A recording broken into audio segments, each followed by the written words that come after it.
নাহমাদুহু ওয়া নুসাল্লি আলা রাসূলিহিল কারীম আম্মা বাদ ফাআউযু বিল্লাহি মিনাশ শাইতানির রাজিম বিসমিল্লাহির রহমানির রহিম। আসসালামু আলাইকুম ওয়া রাহমাতুল্লাহি ওয়া বারাকাতুহু। আপনাদের নিকটে আজকে একটি ভিডিও নিয়ে আসছি আমি। ভিডিওটির থাম্বনেল দেখে হয়তো আপনারা বুঝতে পারছেন যে কী বিষয়ের ভিডিও। তো আসলে ভাই আমরা জিনকে আটক করা জানি রোগীর শরীরে, কিন্তু আটক করা জিনকে যে ছাড়বো, ছাড়ার যে রোগীর জিনটাকে ছেড়ে দেবো, এই ছাড়ার বিষয়ে বা আমরা কেমন করে ছাড়তে হয় এটা জানি না।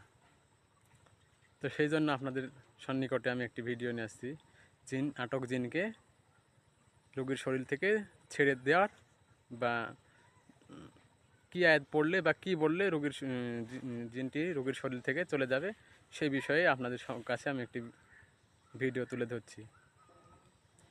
তো আসলে মূলত এই আটক জিনকে ছাড়ার জন্য প্রথমত আপনার নিয়তের প্রয়োজন আছে।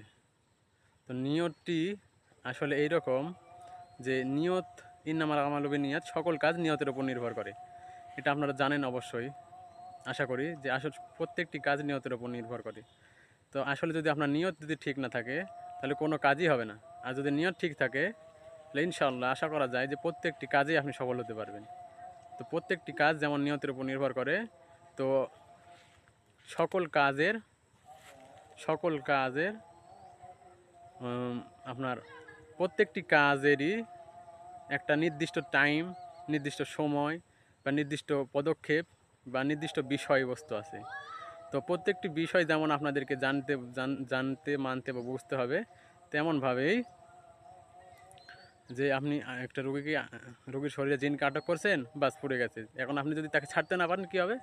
রোগীর শরীরে জিনটি থেকে রোগীর পরিবারের ওপর, তার যদি রোগীটি মহিলা হয় তাহলে তার স্বামীর ওপর, তার বাচ্চার ওপরে, যদি পুরুষ হয় তার স্ত্রী বা তার মা বাবার ওপরে জুলুম করতে থাকবে। তো ছাড়তে হবে তো তাকে। এখন কেমন করে ছাড়বেন? সেই বিষয়টি যে কেমন করে ছাড়বেন। তো এই ভিডিওটি আপনারা পুরোপুরি দেখবেন। পুরোপুরি যদি না দেখেন তাহলে আপনারা বুঝতে পারবেন না আসলে যে মূল পয়েন্টটি বা মূল বিষয়গুলো আপনারা বুঝতে পারবেন না। ভিডিওটি আপনার পুরোপুরি দেখেন, তো আশা করি ইনশাআল্লাহ আপনার পুরোপুরি বুঝতে পারবেন। তো এইরকম নিত্য নতুন সপ্তাহে 3 থেকে 4টি ভিডিও আমাদের ইসলামিক তদবির 99 ইউটিউব চ্যানেলে পাওয়া যাচ্ছে। তো আপনারা কী করবেন, ইউটিউব চ্যানেলটি সাবস্ক্রাইব করবেন এবং পাশেই থাকবেন এবং কমেন্ট বক্সে কমেন্ট করবেন কী বিষয়ের ভিডিও চাচ্ছেন বা কেমন কী ভিডিও চান। তো ইনশাআল্লাহ আমরা এই বিষয়ের ভিডিও দিতে চেষ্টা করব। তো মূল পয়েন্টে বা কথাতে যাই। তো আসলে আপনারা যদি আটক জিনকে ছাড়তে চান তাহলে আপনাদেরকে একটি কথা বলার প্রয়োজন শুধু।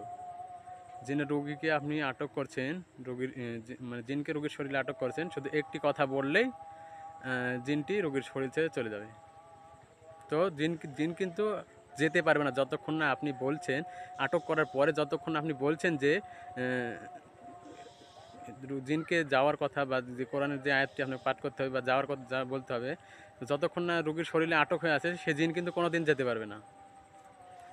তো আপনি রোগীকে তো জিনকে তো রোগীর শরীরে কোরআনের আয়াত দিয়ে আটকাইছেন বা বাঁধছেন, আটকে রাখছেন, আটক করছেন। তো কোরআনের আয়াত লঙ্ঘন করার মতন ক্ষমতা পৃথিবীর বুকে কারণ নেই। পৃথিবীর বুকে পবিত্র কোরআনুল কারিমের আয়াত লঙ্ঘন করার মতো ক্ষমতা কারণ নেই। তো আপনি যে আটক করে রাখছেন সে যে চলে যাবে ইচ্ছা মতো, কোনো দিন পারবে না। তো আপনাদেরকে জেনে রাখা ভালো যে জিন 2-3 প্রকার বা সিস্টেমে মানুষের ওপর আসর করে বা ভর করে। সেটা কেমনভাবে? যদি যদি জিনটি আটক হয় তাহলে আপনি বুঝবেন কেমন করে। পুরোপুরি যদি 3 সিস্টেমের মধ্যে প্রথম সিস্টেম হলো জিন পুরোপুরি রোগীর শরীরে হাজির হয়, পুরোপুরি রোগীর শরীরে হাজির হয় এবং ওই জিনকে আপনি যদি আটক করেন রোগীর শরীরে তাহলে জিনটি পালাতেও পারবে না বা বের হতেও পারবে না রোগীর শরীর থেকে। আর দ্বিতীয় প্রকার বা সিস্টেম হলো রোগীর পাশে থেকে। আপনি যে রোগীটা দেখছেন রোগীর পাশেই আছে জিন, কিন্তু ভয়েসের মাধ্যমে, যেমন আমরা অডিও কলে এই এক দেশ থেকে আরেক দেশে কিংবা এই এক জেলা থেকে আরেক জেলাতে যেভাবে কথা বলি অডিও কলের মাধ্যমে, তো সেইভাবে রোগীর পাশে জিনটি থাকে। রোগীর মাধ্যমে জিনটি কথা বলে। তো জিনকে যদি আটক করেন আশা করা যায় ইনশাআল্লাহ পবিত্র কোরআনের আয়াতের শক্তিতে আটক হবে। কিন্তু যে আপনি যে ছাড়বেন বা তাকে আটক করে রাখছেন কিন্তু ছাড়ার বিষয়টাও তাকে বলতে হবে না, সে নিজে নিজেই চলে যেতে পারবে। তো এতে আমাদের কি হয়, ইমানটি দুর্বল হয়ে যায়। আরে আমি ওকে আটক করেছি, ছাড়তে বলতে বললাম না, আমি তাকে শাস্তি দিচ্ছি, সে ইচ্ছা মতো চলে যাচ্ছে, আবার ইচ্ছা মতো আসছে। তো এতে আমাদের ইমানটি দুর্বল হয়ে যায়। তৃতীয় নাম্বার সিস্টেমটি হচ্ছে, জিনটি আছে, ধরেন যে আপনি যে রোগী দেখছেন, সাপোজ ধরেন যে আপনি রোগী দেখছেন আপনার বাসায়, তো জিন আপনার বাসা থেকে কমপক্ষেও 50 কিলোমিটার দূরে সেই রোগীর বাসা। তো ওই রোগীর বাসাতে সে জিনটি আছে।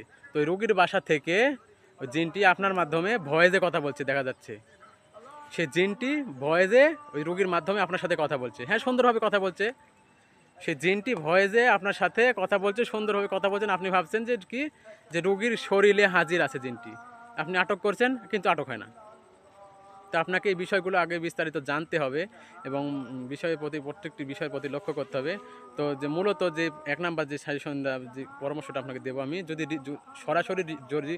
সরাসরি যদি জিনটি রোগীর শরীরে হাজির হয়, তাহলে আপনি যদি পবিত্র কোরআন আয়াতের শক্তি দিয়ে ওকে বেঁধে থাকেন বা আটক করে থাকেন, তাহলে ওকে একটি কথা বলে চলে যাবে।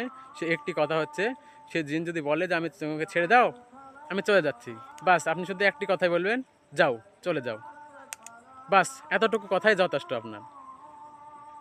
নিয়াতের এত দাম ভাই, আমরা বুঝি না নিয়াতের এত দাম, শুধু বলতে হবে আপনাকে যাও, বাস জিনটি চলে গেল। যদি সরাসরি যদি রোগীর শরীরে হাজির হয়, যদি আপনি আটক করে থাকেন, শুধু যাও, চলে যাও বললেই ইনশাআল্লাহ সে চলে যাবে, জিনটি চলে যাবে। তো এই ভিডিওটি এই পর্যন্তই, আর কথা না বাড়াই। তো আমি চাই যে অল্প অল্প সময়ে 5 থেকে 7 মিনিট এর মধ্যে আপনাদেরকে ভিডিও দেওয়ার চেষ্টা করি। তো ভিডিওটি দেখবেন এবং উপকৃত হলে চ্যানেলটি সাবস্ক্রাইব করবেন, পাশে থাকবেন ভাই। তো মূলত যে কথাটি, আমি প্রত্যেকটি আমল দিই, আমি নিজে আগে পরীক্ষা করি। আমি জিন জাদুর যেমন কাজ করি, আলহামদুলিল্লাহ আমাকে করাই, সেমনভাবে আমি প্রত্যেকটি কাজে যেমন সফল হই, সফল হওয়ার পরে আপনাদেরকে সেই আমলটি আমি দিই। এটা অন্য অন্য সবাই হয়তো বা বলবে যে এ কি কাজ আমি এগুলো আমলগুলো যে সে দেয়, সে কি কাজ করে? ইনশাল্লাহ আমি প্রত্যেকটি যেসব কাজ করে থাকি, সেই সব কাজই আপনাদেরকে, সেই কাজের ভিডিওগুলো আপনাদেরকে ধাপে ধাপে প্রত্যেকটি ভিডিওতে আমি জানাতে চাই এবং বলতে চাই। আমি এসব কাজ করে থাকি, সেই জন্য আপনাদেরকে, আমি সফল হয়েছি সেজন্য আপনাদেরকে ভিডিওগুলো পৌঁছাচ্ছি। তো মূলত জিন ছাড়ার, জিন জিন যে রুগীটাকে ছেড়ে দেবেন, রোগীর শরীরে যে জিনটি আছে, আটক জিনকে শুধু বললেই হবে চলে যাও, বাস এতটুকুই যথেষ্ট। তো ভিডিও আজ এই পর্যন্তই। আসসালামু আলাইকুম ওয়া রাহমাতুল্লাহি ওয়া বারাকাতুহু।